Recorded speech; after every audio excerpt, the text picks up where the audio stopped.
I feel like there is a lot to learn from how you've built your company. I put $35,000 on my credit card to fund the business. Like, that was my seed money. I opened up as many credit cards as I possibly could. I was literally taking out credit card debt to pay off my monthly on credit card debt. I was in a true debt spiral. The last like $5,000-6,000 of that $34,000 credit card debt was me taking out credit card debt because I couldn't afford the principal of my...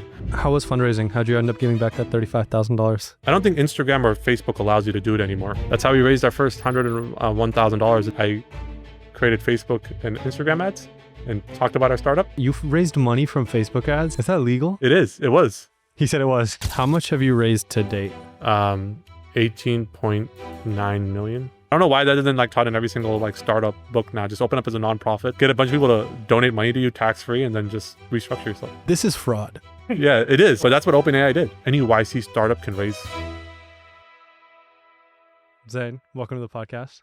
Thank you so much for having me. You know, we've been talking about doing this for a while, and it's because I feel like there is a lot to learn from how you've built your company.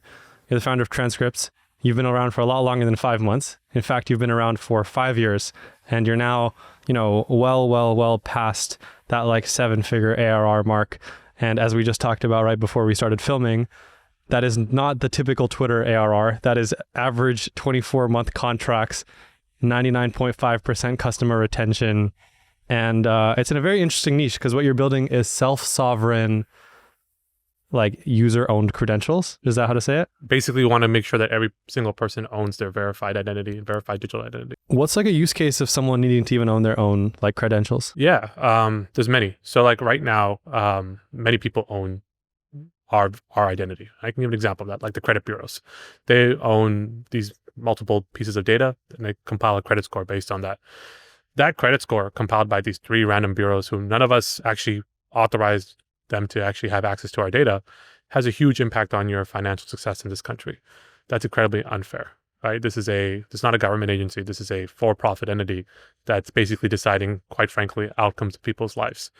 My whole thought process and the mission behind Transcripts is why do we rely on other people to verify this information and to provide this information on our behalf? Why can't we as an individual own our own verified data and to share that? And quite frankly, it's the most compliant and efficient way to share verified information, period. Have you seen anyone or any use cases where someone that actually uses your product has been saved from actually having their own like credentials? Yeah, I was actually having lunch over this past summer with a CHRO, head of human resources at a Fortune 500 customer of ours. And there was a case of one of their employees. They were flying back in from a summer vacation in Europe with their family. They were here on a work visa. And when they got to the airport, they flew in it was an evening flight, so they got in pretty late. They had work the next day and they got to the airport and Custom Border Patrol said, "You're here on a work visa. We need proof of employment." Now, usually, what would you do in that situation? You pull out a pay stub or something like that. But the issue is that that's not really considered an official proof of employment because a pay stub, as you know, it's two prompts on ChatGPT and it'll get you a fake pay stub, right? And previously it was just a PDF editor and you can kind of create any sort of pay stub that you wanted to create. So it's not really a really official employment verification document. So they didn't accept that. Luckily, that person worked at a company that uses Transcripts. Transcripts is our predominant use case is providing verified employment verification and income verification letters. They're able to pull out their verified employment verification letter and share it with the Custom Border Patrol agent, and within like 30 minutes they were out of there. Or else if they hadn't had that, they would have probably been stuck there till the next morning until someone woke up in their HR and manually called and verified who they were. So then why is it that, because it's a very much like a Web3 company, what's stopping them from like pulling out like an offer letter from whatever that company was?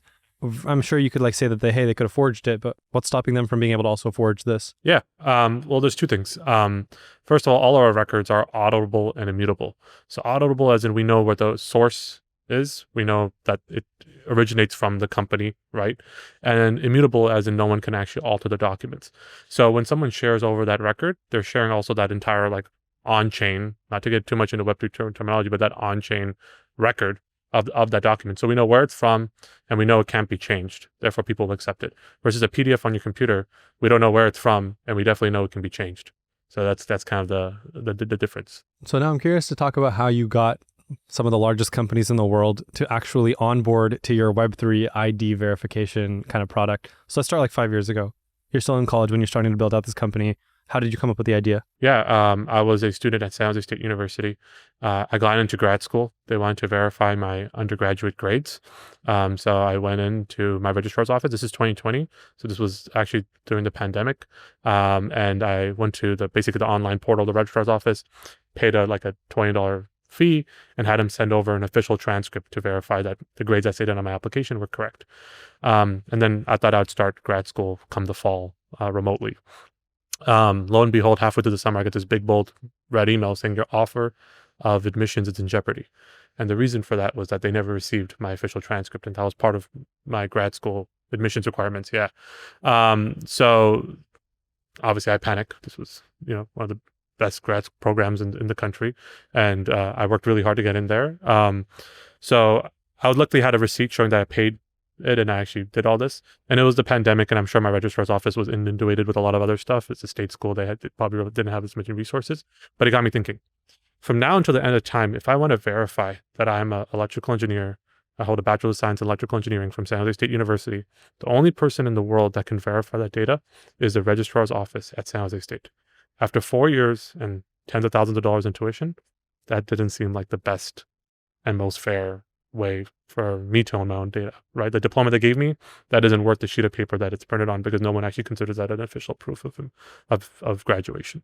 But then how do you go about now saying, like, that makes sense, if it's a very clear problem, you decided you were going to solve it, but how do you go through the bureaucracy that you have to go through to now get these like really old legacy institutions to sign up to your Web3 on-chain product? Yeah, that's a really good question. So this is probably where the 5 years, that's why it probably took us 5 years to get to where we were. So year one, as the name implies, Transcripts, we were intended for academic records. So we were building this out for academic records.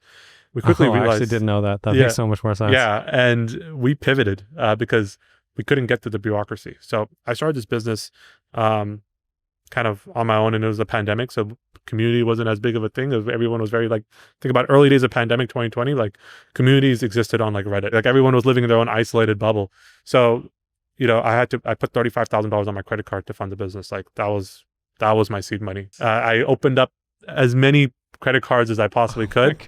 And when you're 20 years old and you start a business, you can't get a business loan because no one will actually give you a business loan, but a lot of people will give you credit cards. So that's what I did to start the business. He's like, Experian is ruining our life. They have all this data on us. Now I'm 20 years old and I'm going to open up a bunch of credit cards. Yeah, exactly. And I figured, 20 years old, and if I stop paying my, what's the worst going to happen? I don't have any assets that you can seize. This is not financial advice. I would just go bankrupt, and in 7 years I'd get off of my thing, and I'd be 27 and probably just fine for the rest of my life. But, so I did think about it a little bit. It seemed like an okay risk reward thing. It did work out. But obviously when you have $35,000 of credit card debt, you got to figure out some meaningful traction so you can get investors into your business so that you can pay back the debt. So you can pay back the debt, right? And we realized that these universities, while they were interested, they operated in semester sales cycle. Semester sales cycles is way too long for any early stage startup. That's probably why there's not a whole bunch of ed tech startups, right, that sell to universities directly.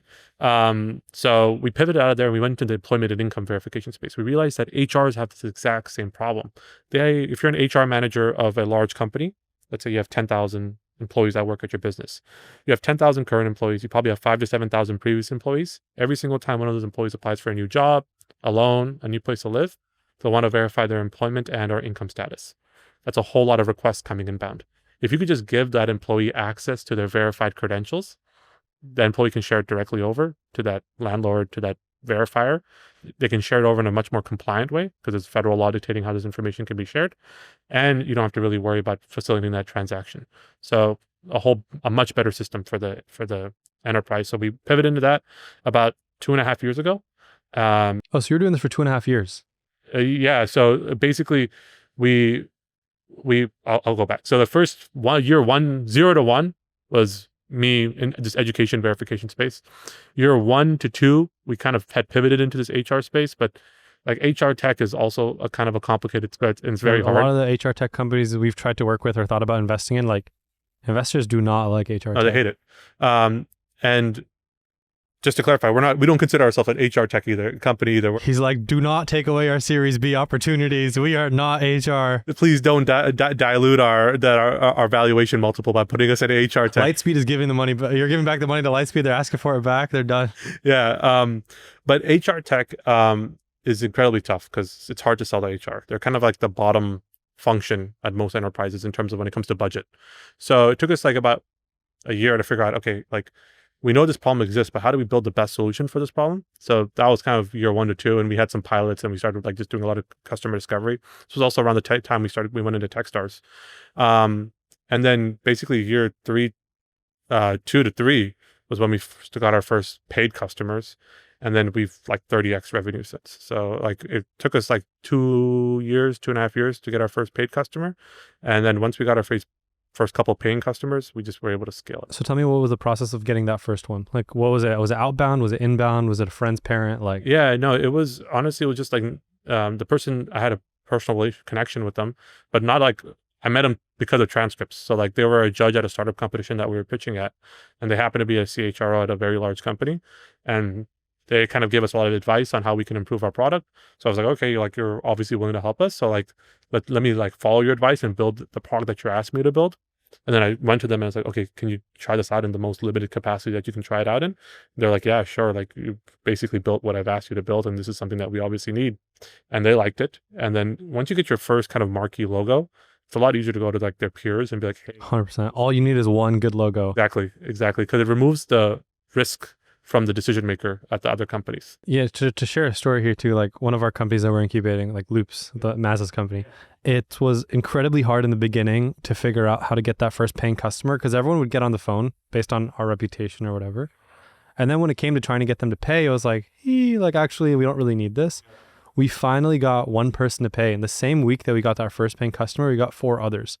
And so we ended up hitting what we wanted to, and we realized we could actually charge a lot more than we were thinking about charging, and we can charge up front and reposition the product. But it was all actually because that first customer was like, hey, this is what we want you to build. So we were like, hey, okay, fine, we're going to build that. And then we just started pitching that not yet built out product as like, hey, this is what we're selling. It'll be ready in a couple of weeks. We're almost done with dev. And then everyone else signed up because they're like, hey, actually, this makes a lot of sense. So it really is interesting how much of like a exponential buildup or momentum is of like, there's nothing. And then you get one, and then you get like all of the others right after. That's ultimately the whole idea of enterprise SaaS, right? Is that you figure out the go-to-market strategy, and then you just repeat it. And once you figure out exactly what the customer needs, it turns out if it's a problem that exists in the market, and markets are so big now that that problem won't exist with just one person, and any scalable solution. So once you figure it out there, you can just easily scale it. And that's what we've been doing for the last 2.5 years. How was fundraising? How'd you end up giving back that $35,000 to your credit cards? Again, didn't do like the most obvious like fundraising technique either, right? Again, like 20 years old, was very much a child. I'm 25 now. Shout out to all the 20-year-olds in SF who've raised $10 million watching this. It's well, it's crazy because I think I started building in the previous hype cycle, right? The ZERP hype cycle. And there's a whole lot of things that we... Dude, it was beautiful. 2020, 2021 was a beautiful time. It was beautiful. Everyone was raising.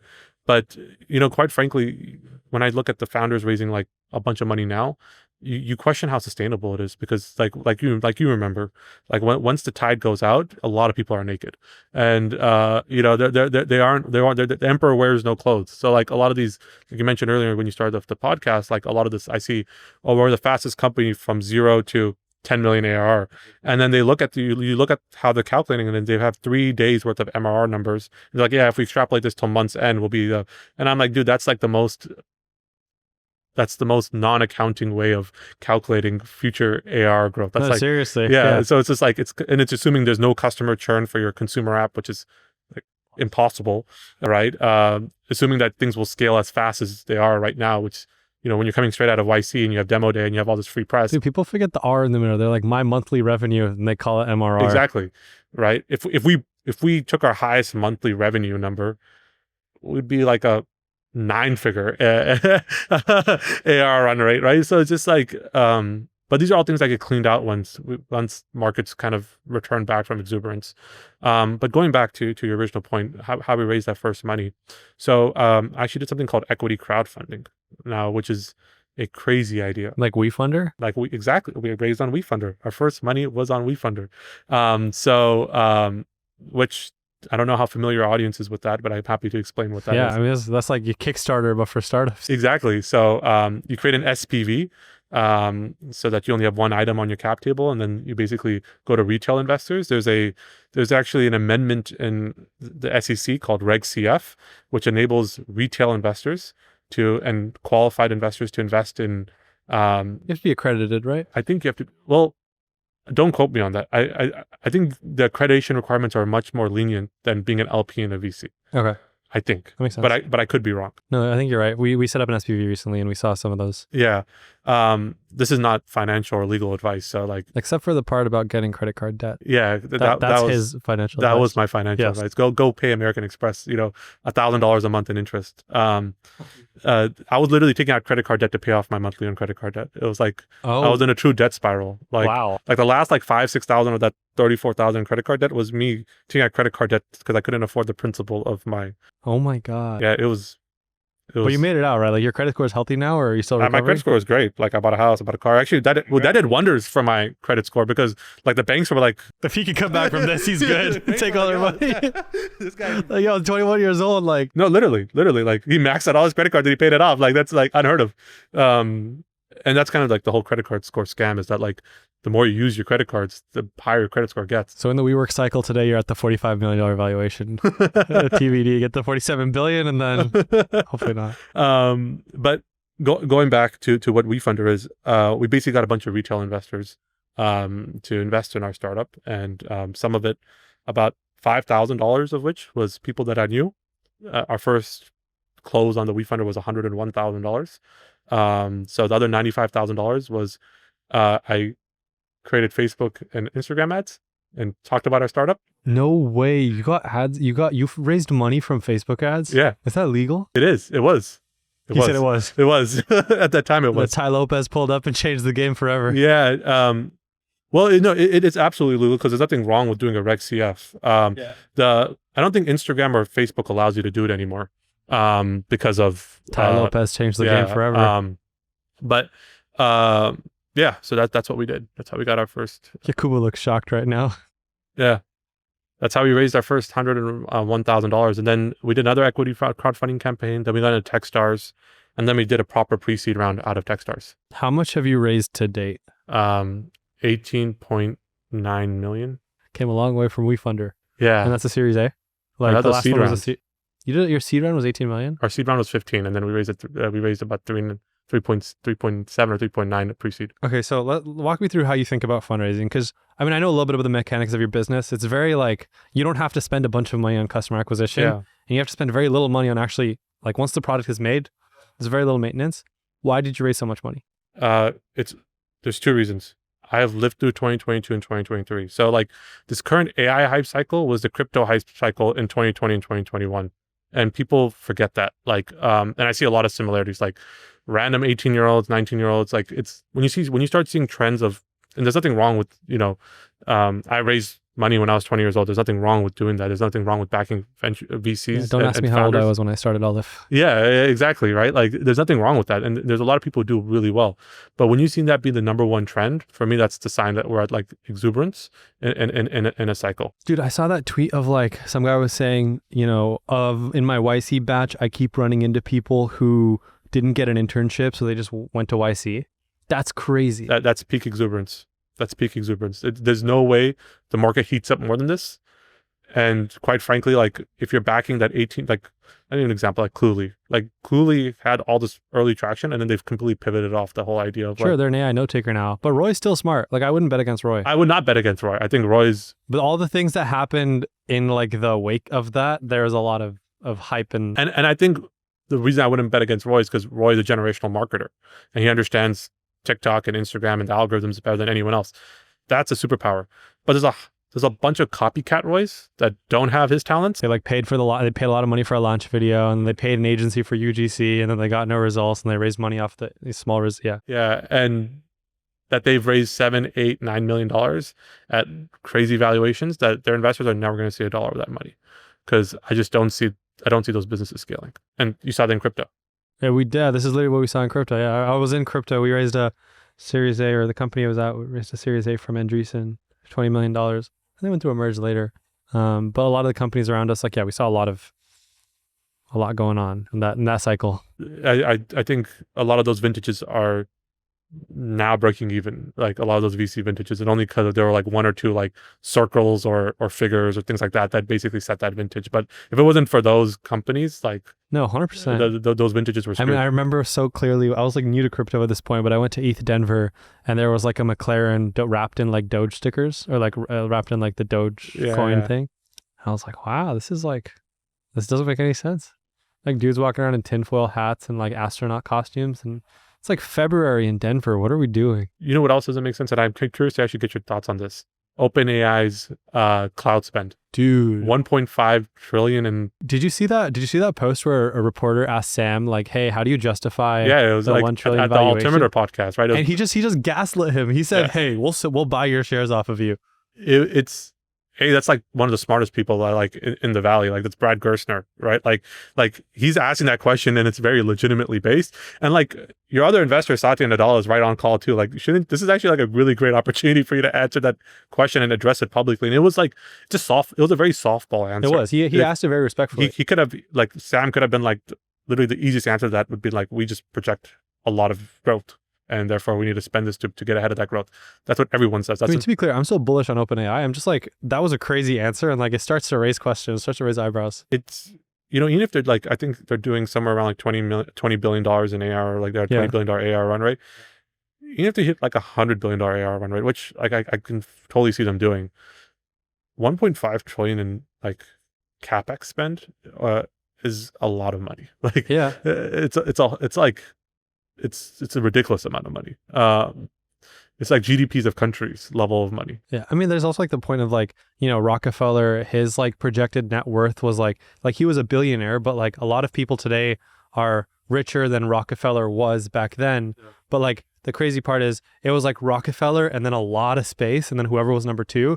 But now it's like forget about the Saudis. It's like Elon and like all like Larry Ellison. They're all just like a bunch of them because there's just so much wealth being created in the world. There is. And so you almost start to wonder, like, not to play devil's advocate, like, can it actually go and hit that 1 trillion? Like, it's almost more exciting to be optimistic and just like think that, it will hit that, even though like, would I put a bunch of money in OpenAI right now? Maybe, yeah. I don't know. I don't know. Interesting. Would you buy OpenAI stock at like I think they've closed at $500 billion, right? If you had the option to buy OpenAI stock at $500 billion, would you buy? I don't know. Like, no. So like for me, I spend maybe 1% of my time on like buying stocks, buying crypto. Like I have stuff, but it's like on auto repeat. So I'm just dollar cost averaging in. I do not pick like, one-off stocks. I don't do like personal SPVs unless it's like a founder that I know personally really well. And I know it's like sub 40 million cap. Cause I'm just like, hey, I'm just going to focus on like what we're building. Yeah. Makes sense. So I couldn't even give you an answer, but I know like I have really smart friends on both sides of the answers who would be like, yeah, absolutely. I'm going to put like, $100 million in, and then I via SPVs with like Qatari money. And then you got dudes who are like I wouldn't touch that with a 10-foot pole. I'd rather just donate it. Yeah. Well, I mean, I think that's what Elon did with his original investment in OpenAI. He donated it to OpenAI, and now he's claiming that, that's probably another topic, but, it's that whole restructuring has been very interesting. The restructure is crazy. I don't know why that isn't taught in every single like startup book now. Just open up as a nonprofit, get a bunch of people to donate money to you tax free, and then just restructure yourself. This is fraud. Yeah, it is. The way you're describing it, this is fraud. But that's what OpenAI did. Yeah. But I also see like, I've heard of people talking about like, yeah, we're gonna do like a capped profit, nonprofit structure, and I'm like, the government does not want you to do that. America wants OpenAI to exist. It is their answer to DeepSeek. It's their answer to like, like global war. So they're turning a blind eye to this shady, yeah. Of course. But like, they're not going to do that to your, AI consumer app for like, buying thobes. Like, I don't know. Absolutely. Like you're absolutely right. There was definitely an OpenAI exemption here. And like Sam is close with Trump and David Sachs and a lot of people up in Washington. So like, he probably had some strings that he could have pulled to make sure this went through. This is such a tangent. I like when people ask me, hey, what's your podcast about? I'm like, oh, we talk about marketing and like fundraising, and here we are. talking about the cool stuff, man. The cool stuff. But when we think about now, so like going back to your fundraise, right?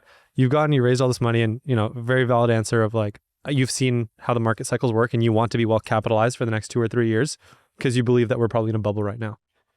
What do the next 2 or 3 years of building your business look like to be able to hit that next round of funding? Yeah. I'm actually not entirely sure we'll fundraise again. And the reason for that is right now we're cash flow positive. So we kind of have our own destiny in front of us. Like, I raised all this money and it's sitting in a bank account. Like, we raised this in May. We haven't touched a dollar of it. And honestly, that's a really good place to be. Because it allows us to be very strategic. Also, when you're actually running a business, I think that one of the best things you can do as your business goes from that early stage startup to more like a mid stage startup, right? How many people are on your team? There's 15. Small. For what revenue you're doing, it's very small. Yeah, and that's why we're cash flow positive. Like, it allows us to be. We have income statement strength and balance sheet strength, right? Income statement strength, as in, we don't have to worry. We can burn money if we want to pursue more aggressive product strategies, which we're starting to do. We have 1 or 2 new products that are coming down the road, and we probably will end up burning some capital to pursue that. But also having balance sheet strength gives us a tremendous strategic opportunities, because there's already a lot of Web3 companies that have burned through a lot of capital that are basically going to sell for pennies on the dollar, and they're world-class teams and they have decent products. And to be quite frank, we're looking at them, and if it makes sense for us to go and buy them, we might pull the trigger there. That's interesting, because I think it was like Roloff from Sequoia was like, venture is like, spread out all of like the best talent who should be there building stack teams. Now everyone's a founder, and that's like bad for the economy. It's bad for the growth, because instead of having super strong small teams, everyone's building the same company. Yeah, the strongest, like the PayPal mafia, the Stripe mafia, the Airbnb mafia, there's a reason why like these companies succeeded, because they attracted so much talent. But when talent gets so like broadly distributed, it makes it harder to create those teams. How do you think about keeping talent on your team? Because you have a very interesting thesis. I don't know if you're still doing it, but like you were like, hey, instead of trying to like compete with OpenAI for like an offer an engineer in San Francisco, I'm just going to go hire a bunch of people at Waterloo in Toronto. That's true. That's what we did. We started off as a Bay Area company. We opened up an office in 2022 here in the Bay Area, when it wasn't the vogue thing it is today. Like, it was 2022. People were like, this one SF was just coming back. This was Founders Inc. was like just starting to pop up. Exactly. And remote work, there was still a big debate whether remote work was just as efficient as in office work. So we made that early bet, and we had that conviction that office would pick up and work, in-person work was the future. But what I quickly found out was top talent. It's very hard to retain it. And it's because the amount of capital in the market, right? Like, when any YC startup can raise $7 to $8 million as their first round, they can basically throw like $300,000-$400,000 in base salary towards. Dude, base salaries are absurd. Like, we used to think $400K was a lot when they factored in equity. And now they're like, no, it's $400K plus equity. How can you compete with that? It's an anesthesiologist money. Like, if you like literally search up like the highest paid doctor makes on average, that's like average paid of an anesthesiologist like $420,000 a year. So that's like, these are like 23-year-olds that went to Berkeley, like exactly. It's 1 year out of college. They're good. Don't get me wrong. They're 10x engineers, no doubt. I don't know if they're that good. And the thing that we're finding is that talent also exists outside of San Francisco. And some of the recent visa changes and some of the recent policies by the current administration have actually caused talent to retain in their original markets. So like, we went into Canada, and you have a lot of Canadians, contrary to what many Americans believe, not everyone wants to come to America. And they're like, I would never move to America. Is it safe? Like, because what news are they getting out of America? I was going to say, like, that's like a bit skewed. It is. But that is the news. But just like we have probably skewed opinions of Canadians as well, right? Like, so, and then you also, like, we've also realized by opening up an office in Canada, we could attract talent from all over the world to Canada, because Canada doesn't have a lot of the immigration policies that America has. No, that makes sense. So it allows us to create a more global company. One of our other companies, I won't say who, but like the guys that are like right there, they're basically like, initially he was fighting with like, we got to get this visa, L1, H1B, we can't get that, O1, TN, you just finished school. Yeah. And now he's like, actually, bro, I'm just going to work out of here, and the rest, because I have my O1, and the rest of the team is going to go back to somewhere in Canada. And like they're happy because he has teammates that are like all over the world. They can get into Canada. They can't get into America. And like, I mean, shout out to like, what are their names? Like Fahed and Roble. Like they've got a whole like Toronto mafia thing going on Twitter, and it's actually like pretty cool to see. Toronto, where we just opened up an office in Toronto. Toronto and Vancouver are, like, in my opinion, like right up there with any tier 2 American city in terms of tech talent. That's a hot take. Wow. Yeah. They have all the right recipes. A bunch of immigrants, and a bunch of kids of immigrants whose parents force them to become engineers. So a bunch of engineering talent there, and you can kind of call in, like, so we have a crack developer in Nepal that works for us. We wanted to call him to America. I just don't see that being realistic, and $100,000 for an H-1B seems kind of exorbitant to be honest. True. We can call him. He has all the credentials. We can call him to Canada, and he'll be in Canada and hopefully next year. Oh, interesting. I hadn't thought about that. And then benefits are a lot easier to offer in Canada too, because you don't have to worry about offering. And the government's really good about trying to like push innovation. Like a lot of our companies have gotten like crazy grants that like they would not have gotten in America. So have we. There's something called, the SRED credits. They're not applicable to all companies. They have to be like a Canadian owned and operated business. But that's one of the credits that exist in Canada, to attract innovation there. And it's they basically reimburse you 40% of your R&D expenses. Yeah, that's what one of our companies is doing.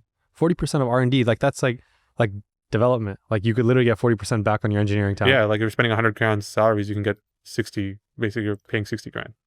So if anyone's watching this and they like Aleph and they like what we're doing at Aleph and they live in Canada and you want to stay in Canada, yeah, Omar W at aleph.build. We're going to set up an office right next to his. Yeah, honestly, do it.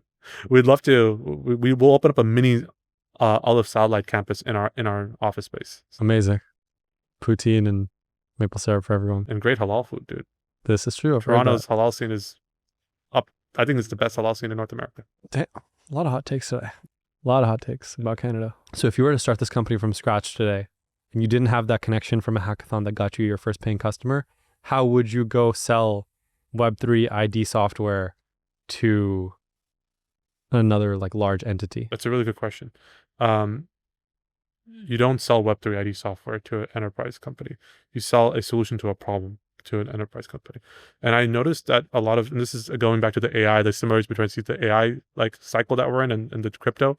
The cycle is that like, the AI cycle is that, oh, we're an AI SDR.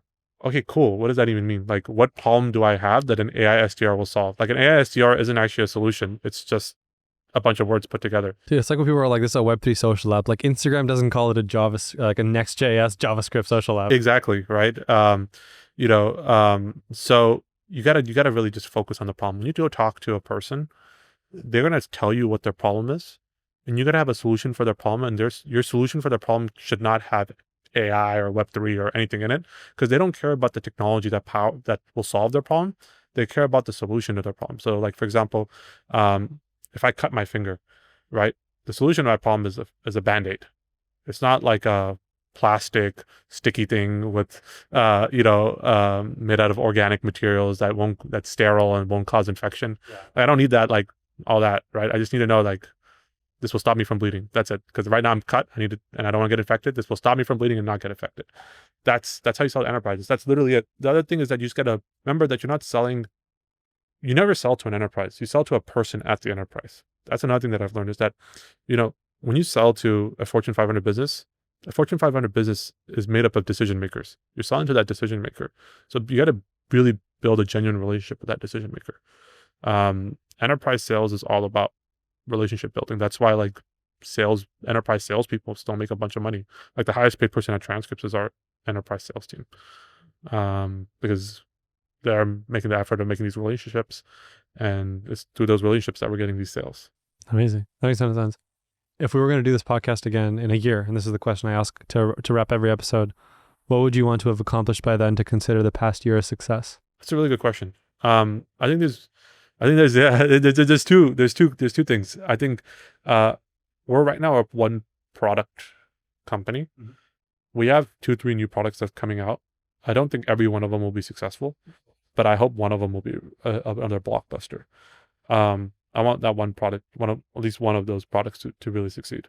And I'll define the success metric as well, like $1.5 million in real AR numbers. Like, the second thing is, we'll